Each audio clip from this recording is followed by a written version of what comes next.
I am the Tofu Golem. Please enjoy the video. In this video, I will explain how to make caramel quick. First, gather your simple ingredients: granulated sugar, water, and a splash of heavy cream. You'll also need a reliable, heavy-bottomed saucepan to ensure even heating. Remember, once your sugar and water mixture begins to boil, resist the urge to stir it. This crucial step helps prevent crystallization and ensures a smooth, delicious caramel. Combine your sugar and water in the saucepan and heat it over medium-high heat. Bring the mixture to a rolling boil, allowing the water to evaporate and the sugar to cook. Keep a close eye on the color. It will transform from clear to a beautiful, rich amber in about 8 to 10 minutes. As soon as it reaches that perfect golden hue, remove it from the heat immediately to stop the cooking process and prevent burning.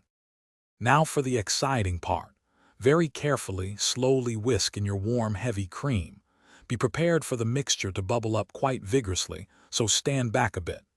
Continue to whisk gently until the cream is fully incorporated and the caramel is smooth and uniform. This step creates that luscious, creamy texture we all love. Your quick homemade caramel is almost ready to enjoy. Once cooled, store your delicious homemade caramel in an airtight container in the refrigerator for up to 3 weeks.